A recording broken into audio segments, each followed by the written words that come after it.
with breaking news. We are following breaking news here at 6 o'clock as Claremore Police are investigating after officers shot a man who they say escaped custody, broke into several homes, stole a car, and then took officers on a pursuit. That shooting happened this afternoon on I-44 about 5 miles east of Claremore. News on 6's Grant Stevens witnessed the shooting and joins us with more. Grant?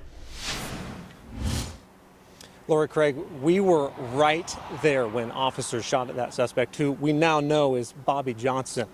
We all thought he was still in the woods hiding from officers after that crash when all of a sudden he came out of the woods, popped out of the brush, holding something in his hands that looked a lot like a gun. I was about 50 feet away and watched him start sprinting towards us and the officers.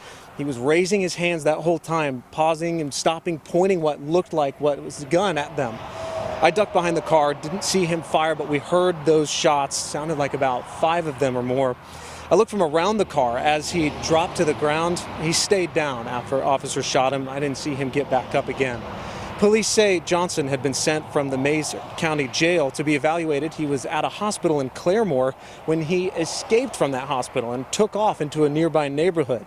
Officers say he'd broke into one house there, then a second house where he found a woman and told her to give him her phone and her car. He took off in that car, but officers were nearby and caught up to him, quickly starting a pretty brief chase before he got away, but he didn't get away for long. He crashed that stolen car into near the Will Rogers Turnpike and ran off into the woods to hide.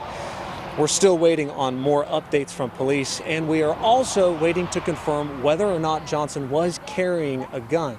We expect to get more information from police really here in a few minutes, and we'll have those updates for you tonight. Live near Claremore, Grant Stevens, Oklahoma's own News on 6.